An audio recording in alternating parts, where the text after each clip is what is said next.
તમારું મન એ તમારા જીવનનું બંધનનું પણ કારણ બની શકે છે અને મોક્ષનું પણ કારણ બની શકે છે. યાદ રાખજો. તમે ધારો તો એ મન થકી ઈશ્વરને એવા વળી જઈએ કે જેનાથી મોક્ષની ગતિ પણ પ્રાપ્ત થાય, અને એ જ મન થકી એવા વમણોમાં, એવા ઘૂંટણોમાં આપણે ચડી જઈએ, એવા બંધનના કારણમાં ઘૂસીએ કે ક્યાંય નીકળવાનો રસ્તો મળે. બધું મનને આધારિત છે.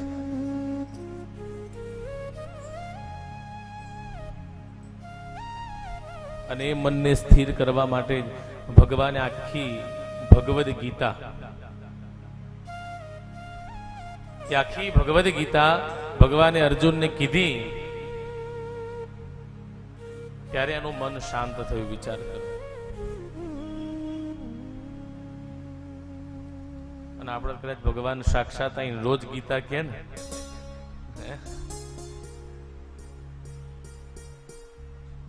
એટલા માટે આપણા ઘરડાઓ કીધું કે ભાઈ ગીતાનું આચરણ જીવનમાં ઉતારવું પડે.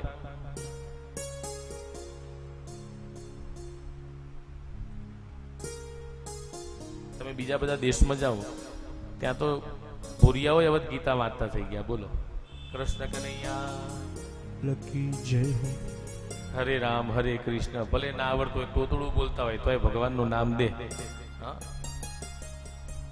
અને આપણા છોકરાઓ આવું ચાલુ કરે ને તો લોકો એમ કે બાવો બનવાનું છે.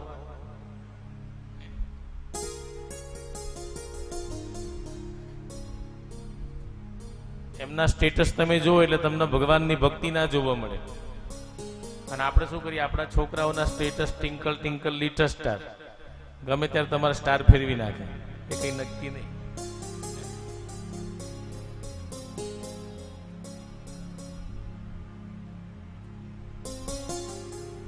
ભગવદ્ ગીતા જીવન જીવતા શીખવાડે છે. એટલા માટે એનું આચરણ આપણા સંતાનોમાં ઉતારવું જરૂરી છે.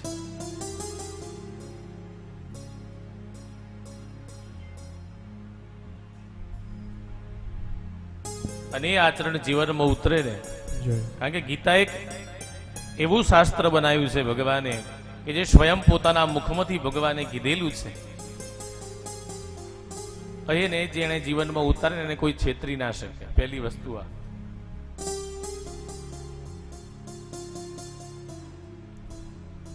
પણ આપણે તો ગીતા ક્યારે વાંચીએ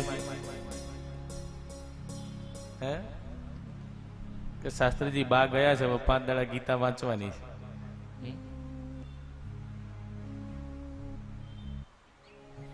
પણ ગીતા ખરેખર જીવન જીવતા શીખવાડે. મૃત્યુ પાછળ જો વાંચવામાં આવતું હોય ને તો એ ગરુડ પુરાણ છે. કયું પુરાણ વાંચવું પડે? ગરુડ પુરાણ. મૃત્યુ સમય ગીતાજી વાંચવાનું ના, કારણ કે ગરુડજી માણસને મરતા શીખવાડે અને ગીતાજી જીવન જીવતા શીખવાડે.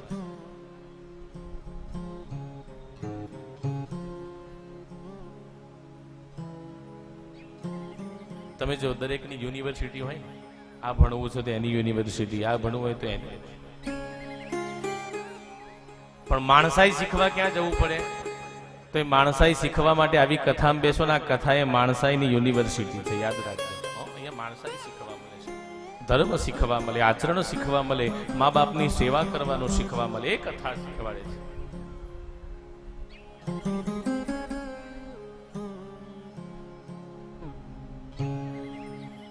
ગઈકાલની કથાની અંદર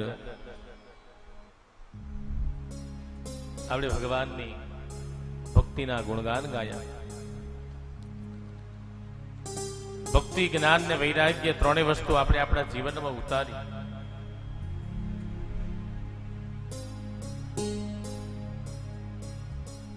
જેમ જેમ કથાનું સત્ર જતું જાય ને એમ એમ એની અવસ્થા છે ને યુવા અવસ્થામાં આવતી જાય.